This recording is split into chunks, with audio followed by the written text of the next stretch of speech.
मंडळी, सर्वांसाठी घरे या उद्दिष्टासह केंद्र सरकारने 1 जून 2015 रोजी प्रधानमंत्री आवास योजना सुरू केली. आज आपण या व्हिडिओच्या माध्यमातून या योजनेचं मुख्य उद्दिष्ट, स्वरूप, या योजनेत नेमके लाभार्थी कोणते पात्र होतील, नेमकं अनुदान कोणत्या स्वरूपात दिलं जातं आणि त्याचा लाभ कशा प्रकारे लाभार्थ्यांना मिळतो याबद्दलची सविस्तर अशी माहिती या व्हिडिओच्या माध्यमातून बघणार आहोत. तत्पूर्वी आपण आपल्या शासन निर्णय GR या चॅनलवरती नवीन असाल तर चॅनलला सबस्क्राईब करा आणि बेल आयकॉनला प्रेस करा, म्हणजे असेच नवनवीन आणि माहितीपूर्ण व्हिडिओ आपल्यापर्यंत सहज पोहोचतील. मित्रहो, प्रधानमंत्री आवास योजनेचं मुख्य उद्दिष्ट ग्रामीण आणि शहरी भागातील गरीब, बेघर आणि कच्च्या किंवा मोडकळीस आलेल्या घरात राहणाऱ्या कुटुंबांना मूलभूत सुविधांसह पक्के घर उपलब्ध करून देणे हा आहे. अलीकडील काळात केंद्र सरकारने प्रधानमंत्री आवास योजनेअंतर्गत अतिरिक्त 3 कोटी घरे बांधण्याचा महत्त्वपूर्ण निर्णय घेतलेला आहे, ज्यामुळे या योजनेची व्याप्ती अजून वाढलेली आहे. प्रधानमंत्री आवास योजनेचे स्वरूप प्रधानमंत्री आवास योजना शहरी आणि प्रधानमंत्री आवास योजना ग्रामीण अशा 2 विभागांमध्ये विभागलेलं आहे. प्रधानमंत्री आवास योजना ग्रामीण बद्दल आपण थोडक्यात बघूयात. 1 एप्रिल 2016 रोजी ही योजना सुरू झाली, जी ग्रामीण विकास मंत्रालयामार्फत राबवली जाते. या योजनेचा उद्देश ग्रामीण भागातील बेघर आणि कच्च्या घरात राहणाऱ्या कुटुंबांना 2029 पर्यंत पक्के घर देणे हा आहे. या योजनेच्या माध्यमातून किमान 25 चौरस मीटर, ज्यात स्वच्छ स्वयंपाक करण्यासाठी समर्पित क्षेत्राचा समावेश असतो, जे पूर्वीच्या योजनेत 20 चौरस मीटर असा आकार होता. सामाजिक लाभार्थी निवड करताना सामाजिक, आर्थिक आणि जात जनगणना 2011च्या माहितीच्या आधारे ग्रामसभेद्वारे सत्यापित केलेल्या कायमस्वरूपी प्रतीक्षा यादीतून लाभार्थ्यांची निवड केली जाते.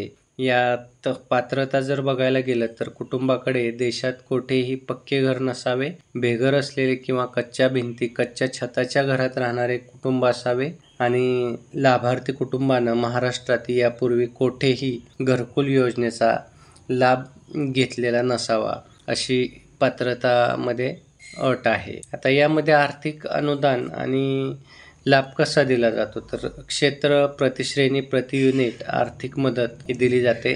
सपाट क्षेत्र असेल, मैदानी भागासाठी 1,20,000 रुपये आणि डोंगराळ, नक्षलग्रस्त आणि कठीण भाग असेल अशा ठिकाणी 1,30,000 रुपये अनुदान दिले जातं.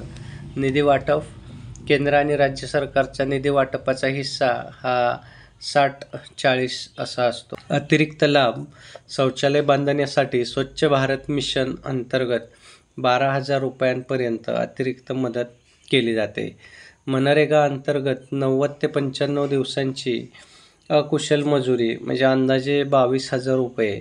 तसंच पात्र लाभार्थ्याला 3% पर्यंत कमी व्याज दराने बँकेकडून 70,000 रुपयांपर्यंतचं कर्ज हे देऊ शकतात किंवा घेता येतं. आता मित्र, दुसऱ्या स्वरूपातील जी योजना आहे प्रधानमंत्री आवास योजना शहरी भाग, ही 25 जून 2015 रोजी गृहनिर्माण आणि शहरी व्यवहार मंत्रालयामार्फत सुरू करण्यात आली. उत्पन्न गटानुसार आर्थिक अनुदान देण्यावर या योजनेत भर आहे. आता या योजनेअंतर्गत झोपडपट्टी पुनर्विकास, खाजगी सहभागाने झोपडपट्ट्यांमध्ये राहणाऱ्यांना पक्की घरे देणे, तसंच घर जोडणी अनुदान योजना, गृह कर्जाच्या व्याजावर अनुदान देणे, भागीदारीत परवडणारी घरे. केंद्र सरकारकडून EWS घरासाठी 1,50,000 रुपयांपर्यंत केंद्रीय मदत दिली जाते. लाभार्थी आधारित वैयक्तिक घरकुल निर्माण, लाभार्थी स्वतःच्या जागेवर नवीन घर बांधण्यासाठी किंवा घराचा विस्तार करण्यासाठी 1.5 लाख रुपयांपर्यंतची मदत केली जाते. आता पात्रता जी आहे या योजनेमध्ये ती उत्पन्न गटानुसार आहे. आर्थिक दुर्बल घटक म्हणजेच EWS वार्षिक उत्पन्न मर्यादा 3 लाखांपर्यंत. यामधून मिळणारा लाभ किंवा अनुदान हे जास्तीत जास्त 2,67,000 पर्यंत व्याज अनुदान मिळतं. कमी उत्पन्न गट म्हणजेच 3 लाख ते 6 लाख रुपयांपर्यंतची वार्षिक उत्पन्न मर्यादा आहे.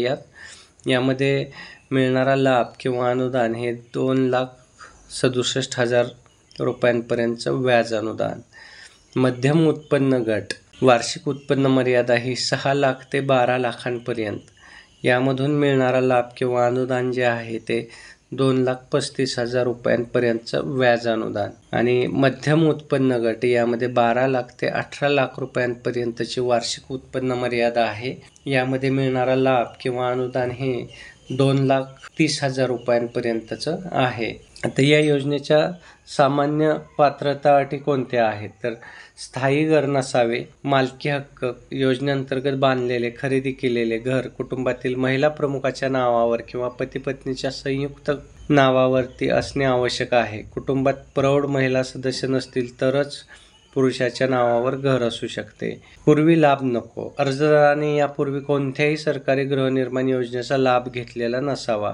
लाभ आणि संधी. मित्रहो, पंतप्रधान आवास योजना बेघर कुटुंबांना केवळ पक्के आणि सुरक्षित निवारा प्रदान करत नाही, तर ग्रामीण व शहरी भागातील गरिबांना कर्जावर अनुदान देऊन त्यांना घरमालक बनण्याची संधी उपलब्ध करून देते. या योजनेमुळे महिला सशक्तीकरण झाले आहे, कारण 70% पेक्षा जास्त घरे महिलांच्या किंवा संयुक्त मालकीची आहेत. या योजनेचा उद्देश 2029 पर्यंत भारतातील घरांची कमतरता दूर करून सर्वांसाठी घर हे स्वप्न पूर्ण करणे आहे.